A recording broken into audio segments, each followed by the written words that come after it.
Hello everyone and welcome to my channel YNR Trends. I hope everyone is having a wonderful day. Before we begin, please hit the subscribe button and give this video a thumbs up. Everyone in the courthouse froze as Mitch was brought to his knees and officers snapped cold metal handcuffs around his wrists, the harsh clinking resonating like the last toll of a bell. Sienna's scream ripped through the building like something wild and ancient, a sound that came not only from her throat but from every memory, every wound, and every hour of fear she had ever experienced. Her hands were spread, wanting to get to him, but two bailiffs held her back with firm arms as she yelled his name repeatedly, her voice growing more and more broken with each attempt. Her whole body shook as she stumbled forward. It was more than just grief. It was fear, bewilderment, betrayal, love, and the heartbreaking knowledge that the only person who she thought had ever really understood her had just revealed a devastating truth that had destroyed not only her life but also Noah's, Sharon's, Nick's, and perhaps half of Genoa City's emotional stability in a single irrevocable moment. She lost her lovely serenity, her entire world crumbling before an audience that could only look, astonished and quiet, as the fluorescent lights overhead flashed, cold and harsh, exposing the raw misery on her face as tears spilled down in hot, untidy rivers. As the puzzle pieces that Noah had been struggling to remember finally came together, the emotional blow struck him so hard that he swayed on his feet. Noah, still recovering from the physical trauma of the alleged accident, stood frozen, his expression twisted into something indescribable, part horror, part heartbreak, part dawning understanding. The mother and Sharon automatically put her hand around her son's arm to steady him. Before she could even comprehend the gravity of what was happening, she had battled hard to hide something familiar, a chilly shadow from her history, but as soon as Mitch started talking, she felt it sneaking back into her life, making her heart race in her ears. When his family was in danger, Nick Newman was a man who did not forgive and did not forget. His jaw tensed, the vein in his temple throbbing angrily, and he clenched his fists as he stared at Mitch. Every instinct in him cried out for him to take action, to protect his son, to destroy whoever had planned this whole nightmare. But it didn't matter what the judge's hammering gavel, the yelling police, or the muttering onlookers did, because as soon as Mitch raised his head, his countenance tinged with despair and terror, everyone realized that something much more serious than a straightforward crime was going to be exposed. With a trembling voice that was loud enough to be heard, Mitch pushed out, "I didn't want any of this," as if the truth had burned a path out of him. In that line alone, Sienna heard everything she needed to know and everything she didn't want to believe, so she shook her head angrily and sobbed even harder. Mitch had been involved. Mitch had contributed to the mishap. The incident that almost killed Noah was planned in part by Mitch, the man who had lived next to her in terror, who had comforted her during nightmares, and who had vowed to be the one person she could trust. She gasped violently, her chest rising and falling quickly, as if she were having trouble breathing, as the betrayal struck her like a physical blow.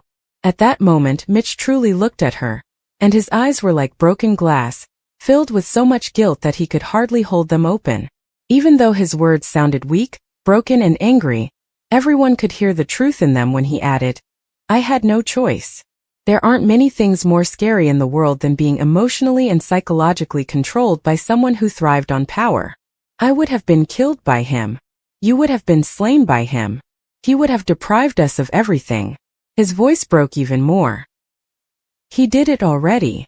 Sienna shuddered because she knew precisely who Mitch was referring to before he ever said the name that had formerly influenced every action she took, every connection she had, and every conviction about who she was and what she deserved, and that she had been trying for years to forget. The rest, meanwhile, were still in the dark. Waiting for the truth, craving it and fearing it, Noah stood there.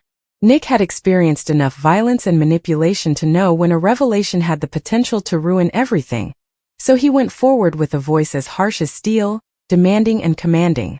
"Pronounce the name," Nick snarled. "Who gave the order to kill my son?" Mitch took a deep, ragged breath, his back curling inward under the pressure of the moment. When he opened his eyes after closing them, tears streamed down his cheeks, not for himself but for what he knew would happen, because once the truth was said, it was irrevocable. Ian Ward. Although it wasn't spoken, the name struck more forcefully than any scream could. The room exploded. The name alone sent shockwaves through the courts, evoking gasps, tears, amazement and fear. In one cruel moment, The history Sharon had battled to bury had clawed its way back to the surface, causing her to stumble and almost buckle at the knees. Nick's eyes were wide with rage and fear, and he was immediately approaching her, instinctively protective. The realization that this was more than an accident caused Noah's face to crumple. Beyond jealousy, beyond emotional turmoil, one of the most dangerous manipulators Genoa City had ever faced had launched an attack, a planned, deliberate, and individual act of retaliation. And because she had worked so hard to break free from Ian Ward's hold and had thought she had finally built out a future apart from him, a life with Noah that was genuine, unadulterated, and pure, poor, broken, Sienna let out a choking sob and collapsed to the ground with her hands covering her face. However, she suddenly realized that every interaction, every chance encounter, and every event that seemed predestined had been planned. She had never even realized she was being used as the weapon Ian had prepared her to be. Though love was not a blessing in Ian's society, her love for Noah had been true, painfully, tragically real. Love was a vulnerability that could be taken advantage of or destroyed. Unstoppable, frantic, and bleeding truth. Mitch kept talking as if it were the only way to preserve what little humanity he still had. The same lies he had previously fed Sharon years before. He explained, Ian had found Sienna when she was at her lowest, alone, scared, and emotionally famished for love. He had molded her, whispered that she was special, chosen, and destined, and fashioned her. He had also taken Mitch, but unlike Sienna, Ian had never thought of Mitch as gorgeous or a focal point. The throwaway part had been Mitch, the one who carried out commands. When things went wrong, it was the person who fell. Ian realized he was losing control when he noticed that Sienna was starting to fall profoundly and irrevocably in love with Noah. He gave the order for the accident at that point. Noah was never supposed to be frightened. It was supposed to kill him. Indefinitely. With trembling breaths, Mitch confessed that he had attempted to thwart the plan, postpone it, and warn Sienna, but Ian had kept an eye on everything, foreseen everything, and Mitch feared him more than death itself. Because she had dared to love, the one true, pure thing she had allowed herself to believe in had been targeted, threatened, and broken, causing Sienna to scream once more. This time in a state of misery so intense that it appeared to tear her apart from the inside out. Mitch twisted enough to face Noah directly as the officers dragged him toward the doorway. His voice raspy with anguish and earnestness. I apologize. I never intended for you to suffer harm. I was attempting to keep her alive. Since understanding was possible but forgiveness was not, Noah glanced back with tears in his eyes. And that exacerbated the pain. Mitch's last words, "He's still out there, and he's not finished," reverberated behind him like a prophecy as he was taken from the courtroom and vanished into the hallway. There was silence, but it was a silence that was electrifying, frightening, and certain. Since Ian Ward did not vanish, Ian Ward made the plan. Ian Ward waited. And when the damage was most painful, Ian Ward would always come back. As if tearing away parts of herself could make the truth go away, Sienna stayed on the floor, crying violently and tugging at her own hair. Noah was internally divided as he watched her because trust, safety, and assurance were more important than lies, which is why love didn't fade. And without such things, what was love? Even Sharon felt the resurgence of her terror of being pursued by a history she believed she had finally left behind. But she held him and whispered that they would overcome this. Nick knew what was going to happen next, so he just gazed straight ahead, his face set. No patience would be allowed. No self-control. Nick Newman did not lose wars when his family was at stake, and Ian Ward had declared war once more. Ian Ward grinned while he watched the mayhem from a great distance away from Genoa City. Because it wasn't over yet. This marked the start of the subsequent act. Noah followed Sienna as she was escorted into the small holding room just outside the courtroom, a cold, windowless space with concrete walls, buzzing fluorescent lighting, and a single metal bench bolted to the floor, and as the door closed behind them, the sound echoed like the sealing of fate, final and heavy, and Sienna sat there shaking, her face blotched and streaked with tears, her hands trembling as she stared at them like they no longer belonged to her. And Noah stood there for a moment, unable to breathe, unable to speak, unable to even move, because he had thought he was coming here to demand answers, to confront her, to scream, to break something, to release the anguish tearing its way through his chest. But instead he found himself staring at a woman who looked as though her soul had been ripped open and scattered into pieces across the floor, and part of him, despite everything, still loved her, still remembered the nights when she had held him like he was the only person in her world, still remembered how her laugh sounded at sunrise, how her fingers traced invisible shapes on his skin when she thought he was asleep, and those memories warred violently inside him against the truth that now stood like a knife between them. At first, Sienna didn't look at him. Instead, her eyes were fixed on him in a dazed, fractured stare, as if she had gone somewhere deep inside herself and didn't know how to return. Noah swallowed hard, the weight of silence pressing so hard against him that he finally forced himself to speak, in a quiet, strained and hoarse voice, asking her why she had entered his life, why she had stayed, and why she had allowed him to love her if everything had been based on lies. However, at his words, Sienna broke again, a sob jerking out of her chest as she curled forward, grabbing at her clothing as if she were trying to keep herself together before she completely collapsed. She said his name, not with cunning or manipulation, but with such raw devastation that it seemed to rip the air. She told him that she had not really known that, yes, she had been put in his path in the first place, that she had been watched, that she had been told what to say, how to act, and what emotions to display because Ian had trained her to be whatever someone needed, to be a mirror, a comfort, or a dream. However, she had not expected Noah, to be kind, gentle, and a person whose love felt like sunlight after years of darkness. She claimed that when she realized she was falling in love with him, she tried to distance herself, warn Mitch, and create distance, but Ian had already seen it, understood it, and had already determined that love was the one thing he could not allow.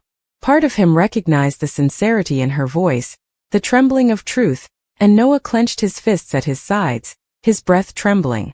However, truth did not erase damage, love did not rewrite pain, and nothing could undo the moment when his life had been taken from him, and almost ended by someone who was now claiming to love him.